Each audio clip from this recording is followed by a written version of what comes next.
We're so happy to have joining us. We have Dmytro Kuleba, who's the Ambassador at Large for the Foreign Ministry of Ukraine. Thank you so much for being on our program. Thank you for inviting me. Great to have you. Yeah, thanks. We're really happy to have you here and really ask probably the main question. What we expected a week ago, what we were waiting, there was a peace talks in Astana, where probably even the Ukrainian president and the Russian president might meet. You know, that was something we hope with the participation of the German Chancellor, and it hasn't happened. So is the ceasefire broken? Has the talks failed? Why? And instead, as we have instead the intensification of the... Yeah. Well, definitely what we see now is escalation. Escalation orchestrated by Russia and implemented on the ground by Russia-backed terrorists with the involvement of tanks and artillery supplied to them by Russian Federation. If you ask me whether we expected this to happen, no, we didn't. We believed that the way of negotiations, the way of consultations and making both terrorists and Russia abide by Minsk agreement is the way forward. This is why so many efforts were invested in actually Berlin ministerial meeting, and our expectations for Astana meeting were also high. But I think what we see is unpredictability of one of the partners who is not in a position to deliver on the document where the signature of a Russian representative is present. I mean, if you say that, though, is that because Putin doesn't have control over these groups in eastern Ukraine anymore? Or when you say they can't deliver, why is that? It's a good point. Actually, we were buying this argument that Russia is not controlling everyone there. I can accept it if we speak of little, gangsters units operating on the ground, and it's hard for Russia to exercise full control over their activities.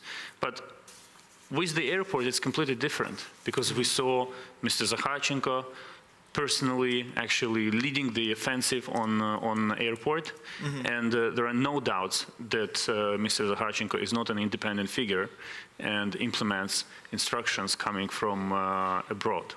So do you think then it's a lack of political will, or do you think these people are really autonomous and don't really listen to what it's a lack of political will of Russian Federation to implement Minsk agreements. And terrorists always take advantage of all kinds of freedom they receive from their masters in Moscow. We now just showed the video of the air shot from the Donetsk Airport. This is one of the major topics, at least in Ukrainian media, though the front line is rather long.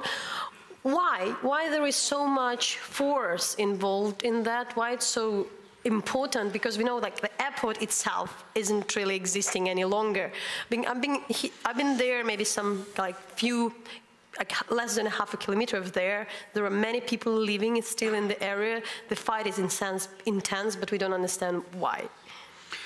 Well, I think there are 2 points. One, we defend the airport. We're not launching any offensive to take any single square meter or square kilometer of it. The Minsk agreement says that there should be a line that will separate us and terrorists from DNR, LNR. And they have no right, no political, no legal, no moral right to launch offensive on the airport. The second reason comes from a more emotional side. It is a symbol, the airport is a symbol of Ukrainian resistance and of the brave spirit of Ukrainian army. And breaking down this spirit would be a huge victory, even propaganda victory, because we saw how Russian television immediately showed up to claim that terrorists control it. Well, I think that's a really great point to kind of to touch on, because it's kind of a test, so to speak. We have a tweet actually from Balas Jarabek, who's a political analyst, and I'll read it and hopefully we can get it on the screen too.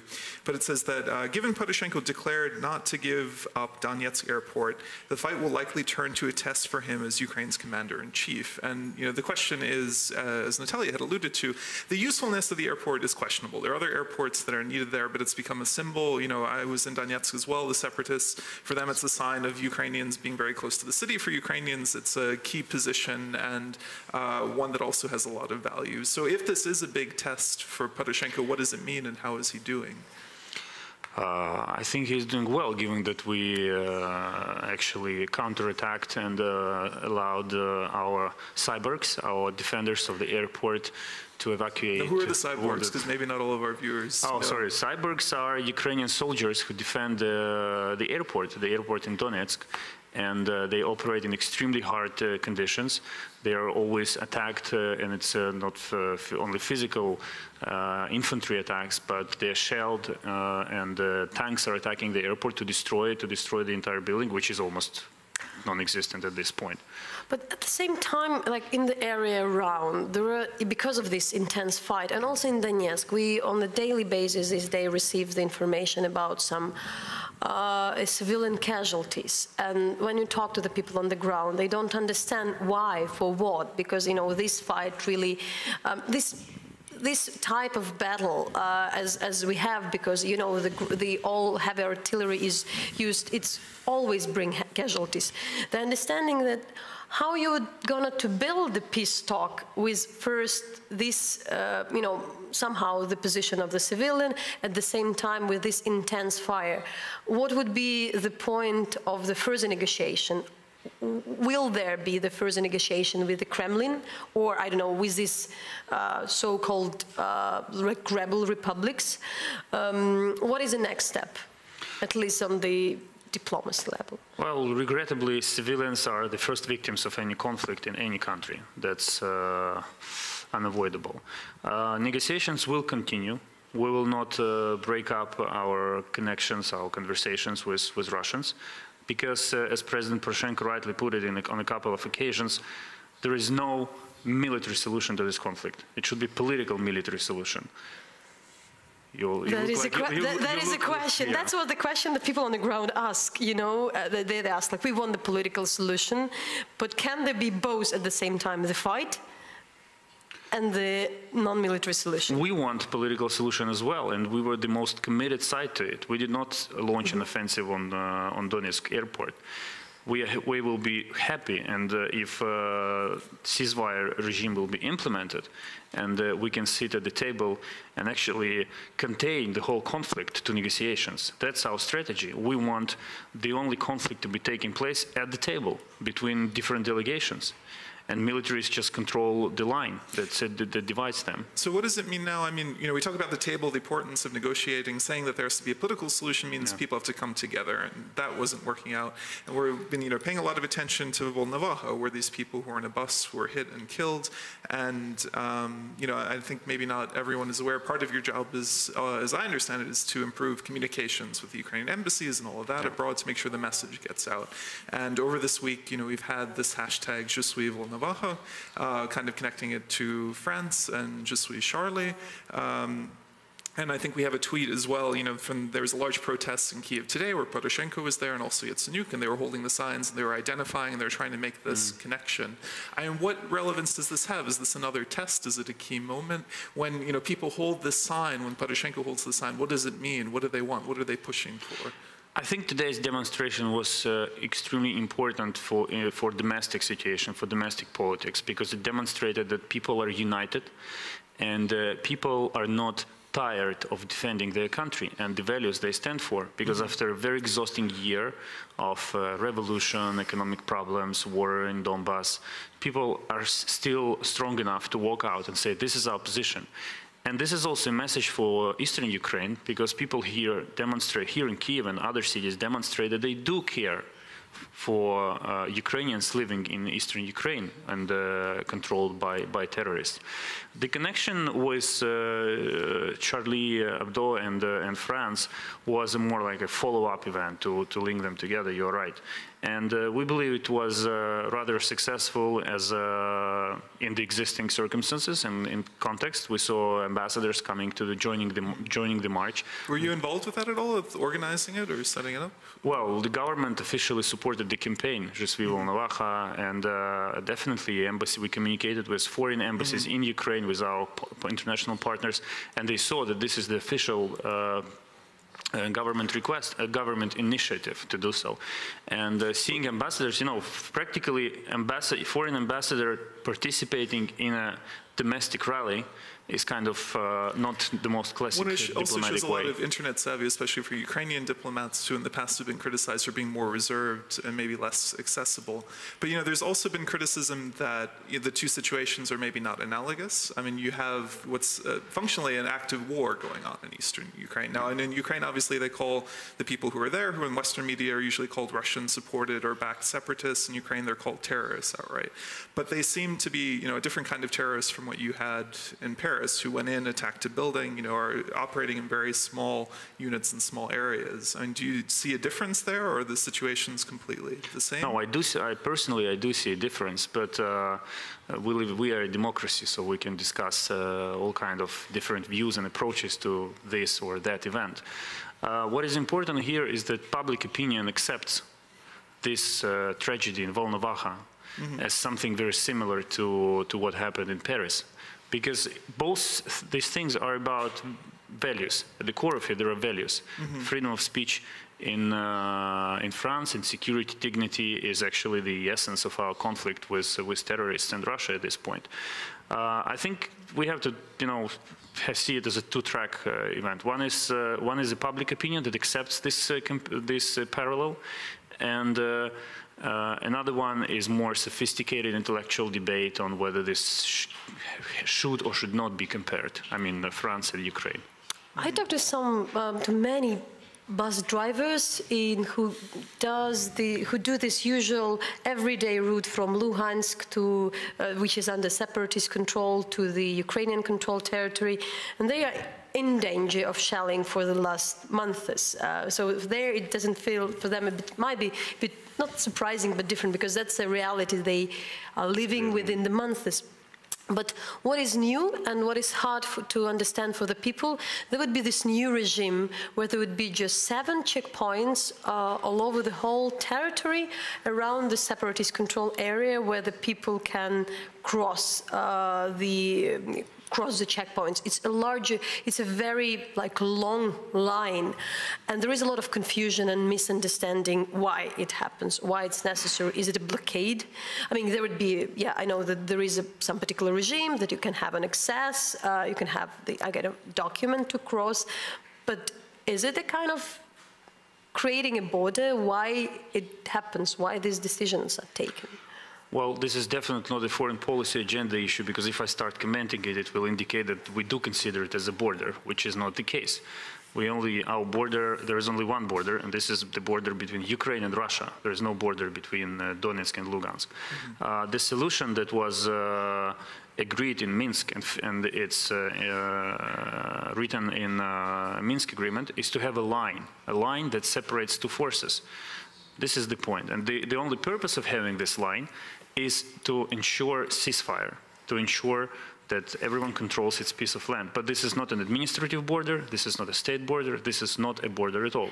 It's just a technical line that allows us to maintain ceasefire regime. And we should never confuse these categories. In Berlin, coming back to negotiation, because that's your part of your responsibility and sphere, at least what we understand, for Angela Merkel to be involved in further talks, it's to get an agreement that the Minsk talks would be in place, the Minsk agreement would be in place, which really means that there would be the border between Russia and Ukraine, more or less, under the Ukrainian control, which doesn't look likely. So what is the next position? You know, what do you want first? What is the Ukrainian government position on what do you want from the West to do? And what is the position? What is the next issue to agree on with Russia? I mean, I feel like what you're asking is what's realistic, because with the border, the question is obviously on the map there's still a border, right, in the east, but we know that it's open. Things move freely, soldiers move freely, people move freely, and that's one of the things supposed to change. Merkel had pointed out, as you said, that's a priority to move forward, to have any sort of agreement that has to change, and there has to be progress. But but there hasn't been any. There had been OSCE observers, but at very specific points, and it was clear from journalists that, all sorts of equipment for entering otherwise. So, I mean, what's considered realistic and achievable at this point? Because obviously, there's negotiation for the sake of negotiation, and there's negotiation to get concrete results, which saves people's lives and makes progress. So, I mean, what are kind of the, as Nataliya had pointed out, the key points or the priorities at this point? You are absolutely right. We would consider it as a huge success, and given current circumstances as a miracle, as a political miracle, if we could agree on two very simple things, actually. Ceasefire and return of prisoners of war. These are the things that are practical, that are doable, achievable, and we can deliver on them if there is a political will of Russia and leaders of terrorist organizations in Donetsk and Lugansk. These things that can and must be done. Everything else, the list of issues is there in Minsk agreements. There are other of them, like controlling border, which is essential for containing the conflict. We will not be able to bring peace and stability to the region unless we exercise full control over the border.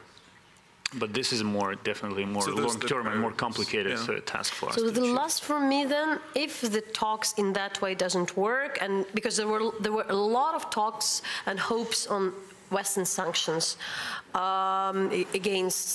against Russia, and this escalation somehow means that maybe the Kremlin doesn't care, or maybe cares less. So, what is another instrument to push, to put a pressure? There is no other instrument. I mean, all instruments are on the table, and what we have to do is to make sure that they remain there. It's political pressure, it's economic sanctions, it's communication with them, with Russians, and trying to make them understand how negative the impact of the pressure and economic sanctions will be for them, for their own country. And it's also reforms in Ukraine, because the stronger we get this inside the country, the stronger we become on the international arena. And the last, I ask you to be really precise. Sure. So when was this moment, and whose decision it was that the Astana wouldn't happen this week? How it was, who said that it won't happen? It was a conventional wisdom of all members of the negotiation process. When 4 ministers sat down in Berlin and they realized that there is no way their leaders, heads of state and governments, can deliver in Astana, it became obvious for all of them that there is no sense in actually holding that meeting, because leaders meet to deliver, to demonstrate nations that they can achieve something and produce results. This was not the case, so the decision was put off the table. Okay. All right, thank you so much for joining us. Thank Very you. interesting to hear what's going on there. Thanks a lot for the clarification, and hope to see you again here.